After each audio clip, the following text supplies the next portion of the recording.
Hi, I'm Danielle Pashko from Soulhakker. Today we have a very special conversation. It's about bridging the gap between ancient sacred wisdom and the real practical challenges of modern life and healing. I'm here with Rav Doniel Katz, a globally recognized rabbi, spiritual guide, and founder of the Elevation Project. His personal journey is very unique. Originally from Australia, his spiritual path began not only as ultra Orthodox, but by exploring the mystical traditions of Sufism and Buddhism. I hope I'm correct there. We're going to be diving into the nature of consciousness, the intersection of Kabbalah and other wisdom paths, and how to apply this profound knowledge to heal our nervous systems, transform suffering, and live a more aligned soul life. Rev Daniel, thank you so much for being here. It's a pleasure, Danielle. Always fun to speak with you. Thank you. You've always been a seeker, and your spiritual path, from what I understand, was seeking out a lot of different ways of learning from different traditions like Sufism and Buddhism. How did you land here? Wow, there's always that question on podcasts. Yeah. I've got my podcast answer and the real answer. They're not too different, but one has a lot more nuance. But in general, I was very deep into Buddhist meditation, different varieties. I'd done like many spiritual seekers Vipassana meditation retreats and all these kind of things. I had a close friend who was a Sufi, and we used to go into some of those books and learning. And I was into lots of kind of Sufism and Hinduism and lots of kind of isms. The one ism I was never into Judaism, because everyone knows that's kind of boring, traditional, dogmatic, patriarchal religion. And what good is that to an authentic spiritual seeker? But the truth is I had some very early, very profound, and very challenging spiritual experiences. I had a year of spiritual awakening. And this is before the time of, not before psychedelics, but before the time that was popular. So this was just through natural experiences and meditational experiences and kind of gifts that were given to me in a moment. And that really shook up my kind of comfort zone. I was a film and theater director as a day job. And that really kind of took me out of my comfort zone to really go deeper and deeper into trying to get the truth. And really at the time, I was looking to understand a specific experience that I'd had. I'd moved up out of my body. I'd moved through worlds. I'd interacted with higher beings and entities. And I know that sounds weird, and I never had any form of mental illness. As far as I know, I haven't since then. I guess you can ask my wife if that's true. She'll be the judge of that.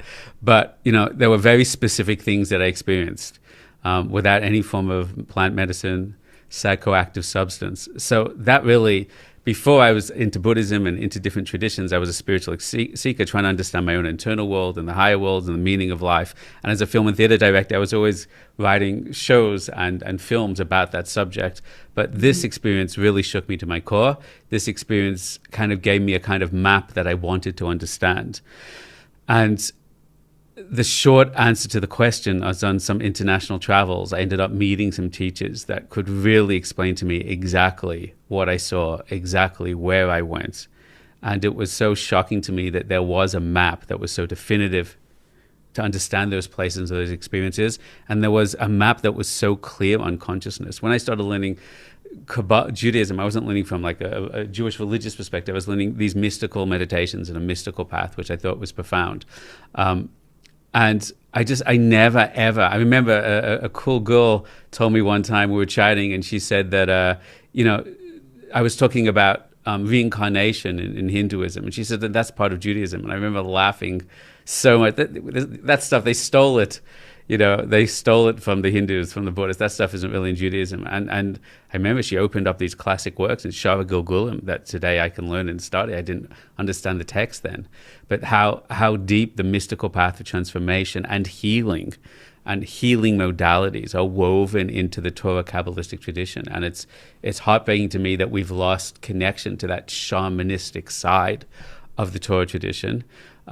And how important it is to bring it back. And just more critically, without any judgment of different paths or any of the silly games of comparing one path to another, we know that Sufism and we know the Christian Gnostics and we know a lot of Western New Age modalities and healing, that is all sourced in Kabbalah originally, Well, a lot of it is, not all of it. A lot of it is. A remarkable amount is.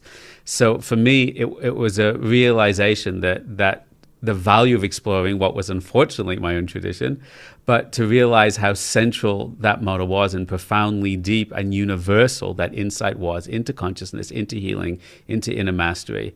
And I just fell in love with it so deeply. I moved around the world, and I spent, thank God, the last 25 years immersed in that. And that's, the greatest gift of my life, is to be able to connect to that. How sad and a little embarrassing that I never thought to look in that direction in the first place. Well, maybe that's why you became so connected to it, because sometimes when you see it with fresh eyes rather than growing up with it, it becomes so amazing. And I can completely relate to your path and story. It feels very familiar. Um, Sure. yeah, but because you've learned so much and through a Kabbalistic lens, I want to talk to you about a topic that I feel is just, it's something that so many people are dealing with, and maybe this perspective can help. Everyone is struggling so much in one way or another, more than any other time I've ever seen in my lifetime, to be quite honest. And I've heard in Kabbalah that suffering is not meaningless. And how do you help people to use spirituality and this wisdom to find meaning in their painful situation? So there's this great line I'm sure you've heard and we've all heard. Life is not happening to you, life is happening for you. Yeah. So the Baal Shem Tov, the Kabbalistic master, added an extra level to that. He said, life is not just happening for you, which of course it is. Life is happening from you. It's happening from you. What's happening in the external world and the providence and the coincidences and the challenges that are coming at us are being generated by blocks or issues we have within, and also the kindness and love and integrity and morality that we embody and live from, that also creates blessing to come to us on the outside. So I don't believe there's a path in the world, perhaps I'm wrong, that wouldn't say there's meaning to suffering, right? Of course, Kabbalah also has its own take of that, that we are put in this world to turn ourselves into divine beings of divine consciousness, right? To be co-creators with reality. That's the basis of all of Kabbalah, number one. Number two is to become co-creators, to make ourselves in the divine image. We have to willfully, consciously, with intentionality, choose to become divine. That means just as Source is full of abundance, we must align ourselves with abundance. Just as Source is full of compassion, we must have compassion. Just as Source has boundaries, we must have boundaries, right? Just as Source, in a sense, can give beyond itself to care for another, we have to give beyond ourselves to care for another. Wonderful. So with that in mind, we are then given a light side and a dark side. The dark side that we carry within us is all the traps that we don't want to fall into, in order that we realize this is not what we want to be, what we want to identify with. So we overcome that darkness and we transmute it to then willfully, consciously, with intentionality, become the divinity that we choose to be. Not just that we live with divine energies in life, but we consciously choose that and embody that. So with that in mind, I have yet to meet a person in the world, with all the people like you and I meet on a daily level, counseling, supporting, helping in our retreats, seminars, whatever we're doing. I've yet to meet a person that if you look them in the eye and they tell you the depth of their suffering, that you can't very speedily understand a calling in that darkness of a greatness they're supposed to step into. And even deeper, to understand something in their life and something in their history, which we could understand without having to work too hard, that could have brought this darkness on, to make it in some form an inevitable, because there was something they were supposed to face all along. And it's not just about superficially kind of giving meaning to something, but it's about revealing a truth that was there all along, a secret that was there all along, but the suffering had to open our eyes to see it. So that's an axiom in all of Kabbalah, that the darkness is there to cause us to step into becoming a greater light. And if we take the darkness not as something we need to push away or repress, but a messenger, not shoot the messenger, but say Baruch haba, welcome to the messenger, then the secrets that unlocks in our life, in our history, in our consciousness towards our healing is I'm cautious to say supernatural in its power. And I know you and I met on our own healing journeys, and having been through my own intensive healing journey, it's, I also spent a period of time in bed just kind of going, I've done the work and I'm fine now, and why is this happening to me? But the second, I entered back into a place of humility and back into a place of listening, the healing journey opened up so much that I never saw within myself, that I had the opportunity and blessing to transmute and transform. And when we come out of those challenges, we're just so much richer, better people. I know, I can think of 2 women, in fact, that went into marriages very idealistic. They were terrible marriages with abusive husbands. And they really struggled to get themselves out and rebuild themselves. But who they are as a woman today has so much more depth and so much more openness and so much more courage and so much more clarity. So who we become at the other side of darkness, it just opens up our eyes to see the true blessing of what the darkness can be. So the meaning we give the challenges is not something superficial that we're whitewashing it with. It's a revelation that's there if we can begin to attune to that. And that's, part of the core teachings that these mystical traditions reveal to us. Yes, well, just going through these challenges and the person that you become through them, I always think through our lives, if we had never experienced this, having a bland, boring, simple, straight life, it doesn't really help that growth. So I know it doesn't feel good to people while they're going through it, but when you, like you said, when you're on the other side and you really can see it with much clearer lenses to understand, it's so meaningful, and it truly shapes who you are. And I love that answer. Thank you. Danielle, can I just add to that? This is such an obvious phenomenon, but if you ask a person, like, what do they want to accomplish in a life? We say the looks and the lifestyle and the success and the cars and the house and the status, right? All those things. You ask a person on their deathbed, what's the meaningful, most important part of your life retroactively, right? People don't list those things. They say my family, or that challenge that I had to overcome, right? That darkness I faced and found my light to turn that around. So what do we project as meaningful, and what do we find out as meaningful? And that's such a cliche. It's pointless to say it. But the truth is, we think that this is my life, and this is my vision, and this is my goal, and I have to get to it. And then I get hit by the semi-trailer of challenge.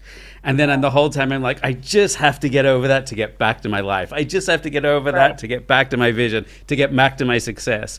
And that the challenge and the darkness is really a greater path than the path that we thought. And Rabbi Nachman, the great teacher, has this saying that you thank the darkness, you thank God for the challenge, that the first response should be thank you. Our first response is denial, is repression, is avoidance, right? But if you take it immediately in 2 hands and say to Source, thank you, it opens your eyes to the realization that this could be more meaningful and powerful than all the other superficial things I thought I was here to do. And those that become the healers and those that become profound leaders in their own lives are people that are usually not running away and avoiding that, but learn to harness and master those moments to become more extraordinary in the process. I think you don't have to be a Kabbalist to understand that. I think our society is waking up more and more. That's the truth. The question is, do we need to be reminded by that truth, by it slapping us across the face and dragging it in, or can we willfully choose to step into that process ourselves? And I think the wisest and deepest of us realize that that's the path forward. Yeah, absolutely. I always say, please, God, just pat me gently on the shoulder. Don't punch me in the face. But that's a nice way to say it. Yeah. Take the tap and not the punch, preferably, but fair enough. Exactly. And many people feel stuck because they're repeating these emotional or relational patterns. And from your perspective, why do the same challenges keep repeating? Is it really a follow-up to the last question of part of our soul's purpose? Or I'll let you answer that, because we see, you have that friend that has the same, everyone in their life seems to have the same thing that always happens to them specifically, like it's their chosen challenge that keeps continuing. Sure. So the pattern keeps repeating until you learn the lesson. And the reason we don't learn the lesson is because we are unconscious about the lesson, right? And the pattern is there to tap you into consciousness and hopefully not have to slap you into consciousness, using your metaphor. So the pattern keeps repeating because the source is interacting with us. Life is happening from us to get our attention. And the nature of people is we are blind to our own challenges and blind to our own weaknesses. Sometimes we are blind willfully. We just don't want to acknowledge, and our family's telling us, and our workmates, our work friends are telling us, and we just don't want to see it. Sometimes they are kind of like that annoying fridge buzzing in the room, or the fluorescent light bulb, right? A globe bulb. I'm not sure what they say in the US. I'm from Australia. You'll forgive me. It's something that becomes so consistent that it becomes subconscious and we can no longer hear it's there. So sometimes we really are pushing down a message we don't want to hear. And other times that noise has just been so consistent all of our life, we've tuned it out. I see that dealing with people probably like every week, that a person has a certain amount of anxiety within their body. And they're so used to having anxiety that you can look them in the eye and say, how are you emotionally in life? And they'll say, fine, I'm totally fine, right? And I've dealt with multiple people like this probably in the last 6 months who are telling you they're fine. They're telling you everything's okay, and suddenly I got sick. They're telling you fine, everything's okay, and suddenly my relationship blew up and I don't know why. And it's not that they're in denial, it's that they're completely critically unaware. And they don't yet have the capacity of consciousness and awareness and the ability to attune. What am I feeling in my chest? What am I feeling in my stomach? What am I carrying within me? What are the parts within me that I've not just been taught the capacity to attune to yet, to be fully aware of? So the lesson keeps repeating to expand our awareness. And there's an idea that the mystics teach is we have to learn to take the pointing like this and turn it within ourselves. Okay, because what we always blame, it's listen, I'm such a wonderful person, but my wife, she's so messed up. That's why our marriage is on the rocks, right? I'm such an incredible employer. I'm such an excellent boss, but the person working for me, she's such a train wreck. She's so incompetent, right? So our nature when we feel struggle is always to blame the external. We're always looking to blame someone. There's a classic thing I've seen all around the world. I travel in the back of taxis a lot. So you'll see like the taxi driver is going down the road and suddenly a car will rudely turn in front of him, right? They just turn in front of him and take up the lane. And he's angry and he's hitting the horn again and again. And then the car moves out of the way and the taxi accelerates. What does the taxi driver do as he passes the car? I've seen this all around the world. It's a fascinating phenomenon. He always turns to see who's driving. Yes, that's true. Women drivers. Men, Jews. Black people. Asian. But like, who am I going to blame my anger on? Right? It's a very fascinating phenomenon. We can't just, something's triggered us. We have to find a way to box that, to attack that, to blame that. But every time we blame everyone else in the external world, we miss the opportunity to say, rather than blame, from to take it from a perspective of self-awareness, of responsibility, right? What did I do to contribute to that? We aren't taught a natural mechanism of self-reflection. In the Kabbalistic world, there's a mechanism called cheshbon nefesh, which means self-awareness, which means a calculation of my consciousness and my actions. And every night before they go to bed, a Kabbalist actually sits on their bed and goes back over the day and is taught to think about, what did I do wrong in thought? What did I do wrong in words? What did I do wrong in action and emotion? Not to beat up on themselves, but to acknowledge that, to become aware of that, and to cleanse themselves of that. So that mindset, which is not to blame, which is to take responsibility, to increase awareness, to see how can I shift through that. When a person doesn't believe that they have the capacity to change, they feel terrible and burdened by the awareness of their failures. But when you're taught techniques of inner growth, of meditation, of transformation, then becoming aware of something that you are creating challenge in your life through, then awareness is the most beautiful gift. Oh, now I see I'm the cause of that issue. Now I can set myself free of that. The problem is if I'm always blaming you for my issues, that's a problem because I don't know how to get you to change. But if I'm causing my own issues, that's fantastic because I could learn techniques to really set myself free. So the message will always happen, will keep coming at you until you get the message. And we get the message through becoming aware, either through stop repressing and seeing what's really there, or just learning the path of attunement to see what I haven't been able to acknowledge previously, and then to move through the process of healing to that. I have never seen a student around the world who, with a little self-reflection, can't find those things, can't be moved by, wow, I never saw that before. It's there every single time. Yeah. Part in my healing journey, I'm sure you've been through this little as well, Danielle, is going into these forums when a person finds out they have a certain diagnosis and all the doctors say there's no way to hear it. And there's these endless forums of darkness in the world where you can look up this disease and you see people saying, I've had this for 5 years, 10 years, this doesn't work, I'm lying in bed. Incredible, painful. When you've got that illness and you're staring at all these people, you just feel you're in a bottomless pit of pain. There was one place, I'm not going to name the illness, and I had so much anger for this woman when she said it, but now I just have so much compassion for the heartbreak. One woman in there, And she was saying, my daughter, my 12-year-old daughter's in bed and we can't get her out. And the doctors all say this thing, it's tragic. Knowing what I know, Danielle, knowing the work that I do with so many around the world, that I'm blessed to do, I said to her, just as simple, has your daughter, everyone's saying, take this medicine and have you tried this machine? And she said, I've tried it. I just said, have your daughter ever gone through any form of trauma? Yes. Now, from a Kabbalistic perspective, this is an obvious question to ask. From a psychoneuroimmunology kind of perspective and neuroscience, that's a reasonable question to ask today, right? Scientifically, Kabbalistically, psychologically, we understand the connection between states and emotional states and how that affects the immune system, the nervous system. This sweet woman had not got that message. She attacked me. How dare you? How dare you make assumptions about my daughter, my innocent, sweet daughter? She went at me until she tagged the person of this group and said, this person should be banned from this group. And then this person came in and said, we don't make presumptions about any. I was like, I'm not making presumptions. There's an awareness. Now, two things happened here. First, I was just like, wow. Part of me felt, honestly, Danielle, these people are nuts. And the second part, I thought, think how this mother is so protective of her daughter. And she just rambled on. And as she rambled on, and as she was on, and I saw there was a much defensive of this group. And what I realized, someone explained to me, is everybody's telling people in this group that it's just psychosomatic, that it's not real. Now, if you understand truly the depth of what psychosomatic means it is real. Psychosomatic, there is biological reality to it. But to think our consciousness does not and cannot affect that biology is not science, and it's certainly not Kabbalah. When I walked away from that, there's three things I thought. One is, this woman's a little unstable. And two is, these people are so sensitive because of the misunderstanding that happened to her. And the third thing I thought is, seeing the way that this woman wrote and the way she closed me down and how triggered she was, I was like, I wonder how the daughter has experienced that nervousness and aggression of the mother.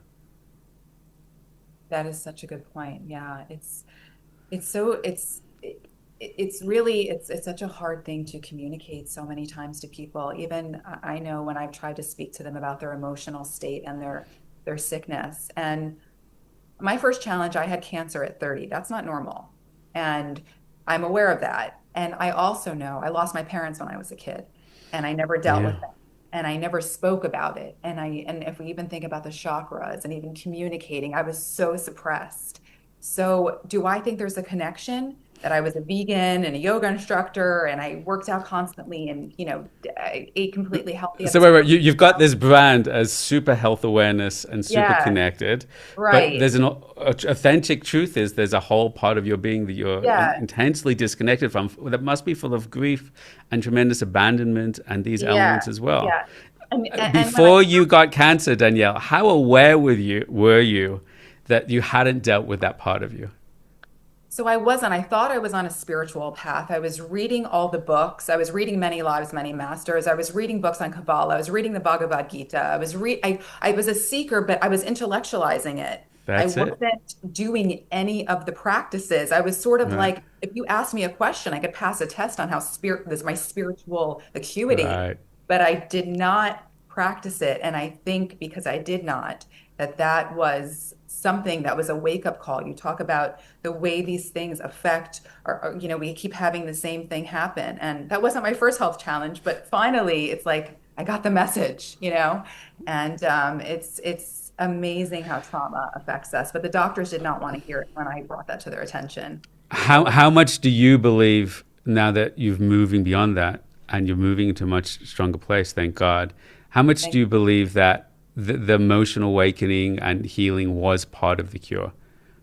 How much Oh, biological, how much psycho-spiritual? What percentage would you give it?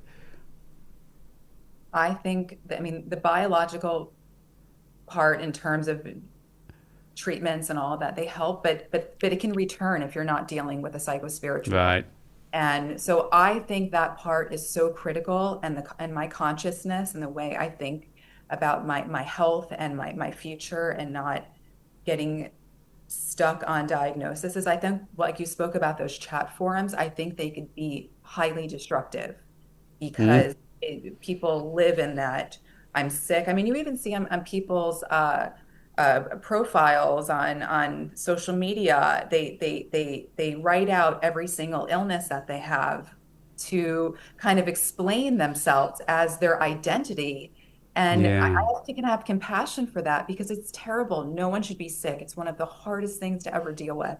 But as you attach yourself to those labels, it's very hard to move beyond that and experience healing. So, It's defining literally every dimension of your life. It's defining yeah. everything you're doing from the time you wake up and go to bed. And for some people with chronic illness, there's just no outlet. You can't say, I'm just going to eat some food. I'm just going to go walk in the forest. I can't, right? Right. So in that, and I think those chat groups, I'm sure they serve some people. I'm sure there's some people go in those chat groups and find support. And I'm sure there's people go there and find modalities they haven't explored before. But my experience is that these are dark holes of despair, right? Yeah. They're dark because people in that have so much, and I'm talking about good people. I'm not talking about people maliciously doing anything. The sense that I remember getting a bunch of people are saying, if you have the illness that I had, and the doctors are saying, if you have it, then more than 3 years, you're likely to have it for the rest of your life. And I remember after a year and a year and a half and 2 years, feeling like I was falling down a slippery slope. And once I crossed those 3 years, it was TKO. And by the way, I got to 6 years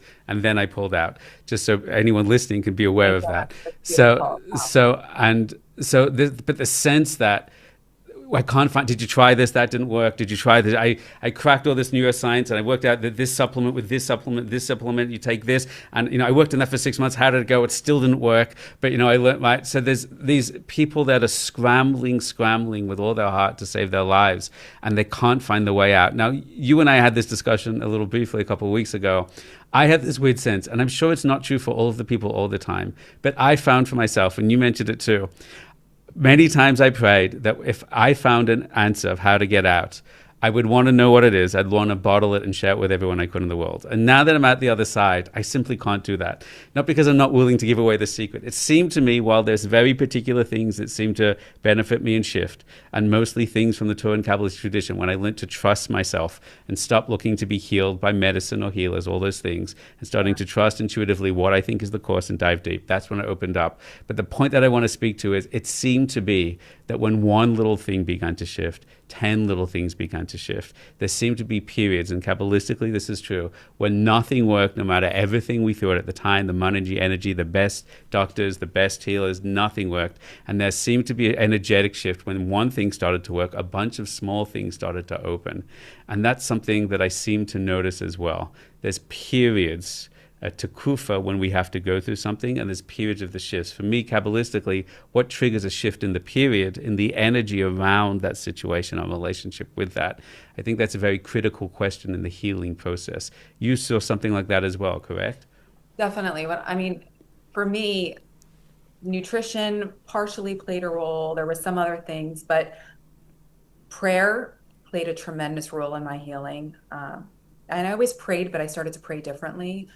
Visualization, and this is part of like the intellectualizing of, yeah, like people follow, and I'd love to hear your opinion on this, but people follow Joe Dispenza or they follow Tony Robbins, or they're like, oh, I want to be in this abundance mindset, I want to manifest, but they're not actually doing it. And when I was really sick, all I did was visualize myself as a martial artist, which seems kind of funny because I had never practiced before. And I was like this strong woman who was doing kung fu, who was like full of power. I didn't even see like, oh, I'm sick and then I'm not sick anymore. It was just like I was a You strong just woman. did a jump cut straight to the other side. I did a jump But to the other but side, martial arts is kind of how you got out of it, no? Actually practicing that. but I had never practiced. And then once I would get out of this visualization, I would say, I'm too weak to do martial arts. So then when you start attracting, I found this teacher who started me with Tai Chi, which is actually Kung Fu, but internal.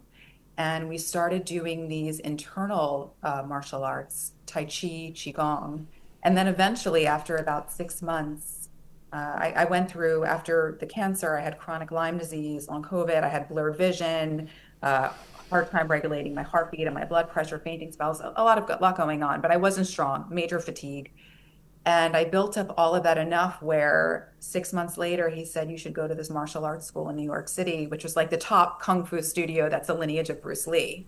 And I'm like, are you kidding me? And now it's become my biggest joy. My whole world has become martial arts, but it started with that visualization and that desire to really get to that place. And that's why I think the mind is so powerful. And I'm not a Mm. Kabbalist like you, but I try to practice some of the principles, and I believe that so strongly that they work. So that was my path. But for someone else, Tai Chi, Qigong, and Kung Fu may not be for them, So it's Yeah, my body feels overwhelmed just thinking about, lying in bed for 6 years and you're thinking about that. One of the things you said is interesting. One of the gurus that you mentioned, somebody sent me some MP3s to listen to these meditations. And, there was these very intensive 1 to 2 hour meditations, and you kind of inhale down. It was a chakra thing. I'm not so into that, more into the spirit myself. But one of the things I found about it, and I'd heard a lot of people were using this for healing, and you could see on the videos, this person said, I was healed, I was healed, I was blind, and now I can see, kind of thing. But when you went through a groups, there were a lot of people in the groups that were saying, for years, I've tried and it doesn't work. So when I listened to the meditation, and I don't want to say who the guru is because I'm not here to judge or criticize, but just an insight that can actually help someone practically, is a lot of the meditation was kind of using breath and using chakras to go up and out of the mind into a field of higher connection. But there's a lot of bypassing built into those meditations. yeah. And I was struck by how dramatic it was. And while I enjoyed doing it, I kind of reference a lot of the Kabbalistic and Hasidic meditations that I had learned and that I taught. And I found them to be more integrative in their approach. They both absolutely had teachings and skill sets to move up into a field of higher awareness, whether that's called Atzilus, whether that's called Neshama, the higher levels of the soul, the higher worlds, which Kabbalists of the Sefer Yetzirah is how we reprogram our reality through those states, absolutely. But they all speak to a point that the second you're in that place, then you simultaneously keep yourself in an expanded awareness, but then you use your consciousness to kind of come back down through the body or through our history to find darkness, to find traps, to find blocks, and to release them and transmute them into the light. And it's really that dual movement of being aware of the expansive, healthy light within us, the visionary, transcendent place, the non-dual awareness within, which is the source of healing. But it's not the source of healing to negate the body. It's then we have to access that state to then include and release and realign our lower self, which includes our mind, which includes our heart, which includes our nervous system and our body and the world of action and the environment without us, including beings and entities and other interesting things in Kabbalah. All of those things have absorbed darkness that we carry and are kind of echoing that back to us. So for me, when I heard those meditations, it was a good reminder of what I think is missing in these meditations is probably what I need to double down on from our own tradition. And that was there's a few things that worked for me powerfully, but it was a beautiful wake-up call as a form of reflection to say, go back into the Hasidic text. The Baal Shem Tov always talks about accessing Dveikus, which is a higher state of light, accessing the divine nature. And from that place, using both higher guidance and intuition to come back down to understand what needs healing and releasing in that light. When I began to practice those Kabbalistic techniques, that was really a much more rapid opening that I could begin to see a shifts happening much more dramatically. I have one last question for you, and so Mm-hmm. a lot of this are Has this been helpful? Is this actually what you wanted to speak about? no, it definitely is, and I'm going off script here because I just feel like sometimes it just goes that way, Sure. and and I realize that a lot of the things that you speak about are sometimes over the head of people who have never done spiritual practices, who are not religious, who don't know from I was any of going to say, I'm not sure who yeah. your audience is. Maybe you wanted So something much more right. practical. So you let me know. So this is great. It gives them something to aspire to. But if you had to give someone maybe one simple, tangible practice that they can do that does not come from this world, does not know any of this, and it's like, okay, this is a very fascinating conversation, but something that I could just do for myself. Do you have anything you could? I can't teach you one thing because I can't teach one thing in 2 minutes that's deep and profound, right? Meaning, if you give me an hour, if you give me a retreat, I'll take you through and show you how to do it. But here's the principle, which is most elemental. You are not sick in your true nature in your divine nature. You are healthy, you are abundant, you are blessed. It's all there. And the result of sickness, according to the Baal Shem Tov and the Ariya Kodesh and the Zohar, is that our identity of self has fallen out of alignment with the light, with the source of health and abundance and blessing within us. And the path to healing is to bring ourselves out of the ego consciousness and back into the divine nature. And that does not go against science in the sense that we also have to take care of our bodies. I had to go on a radical diet that helped me. I had to find the supplements that did help, right? Because the mystics say that when the body crashes, when it loses alignment with the source world, then the body has to be realigned, but the body has taken on all these challenges. So that means it affects our liver and our kidneys. And so we have to take care of the body. But what I've seen 1,000 times, and I bet you have as well, is when you try and treat someone only with the body, but you don't teach them about the inner world, that either won't work or it does work temporarily. And as you said, they fall back into that place. The most important thing people need to know is you are not sick and you are not condemned. And when people go to the doctors and the doctors shake their head after looking at the x-rays, when they go in these groups, right, and they're overwhelmed by what they see, when you go through challenge in life and you get to that sense of despair, that's a place of a lot of darkness, because the more despair you have, the further you become from healing. And hope does not mean, I'm not talking about having hope in a superficial spiritual bypassing way.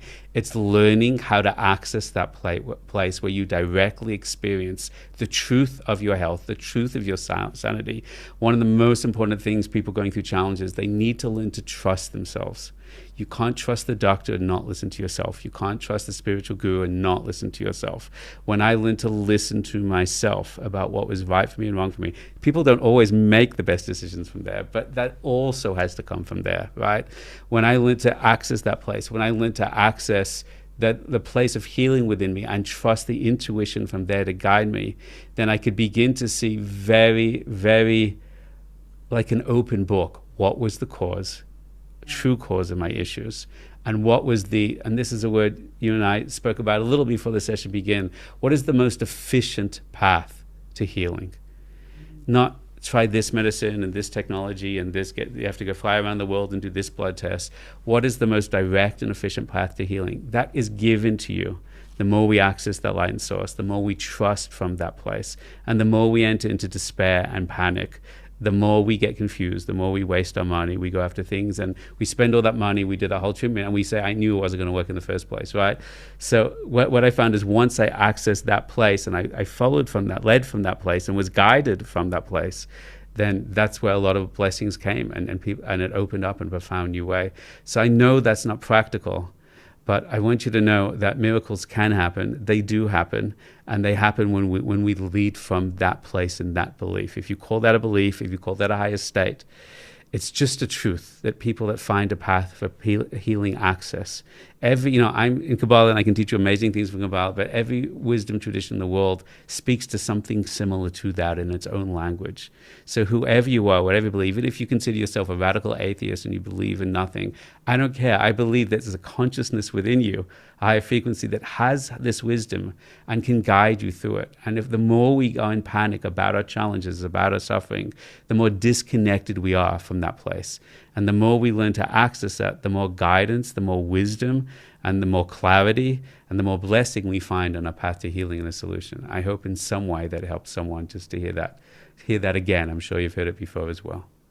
It's actually very comforting to hear, and I think people would agree. So thank you for that. And if people want to follow you, I know you have a terrific Instagram, you have a big YouTube channel. What's the best places to look for you? All those things you can check out our Instagram page with Rav Doniel Katz, I think. I don't pay too much attention, but my team takes care of it. The elevationproject.com. Elevationproject.com is a little sample of what we're creating in the world.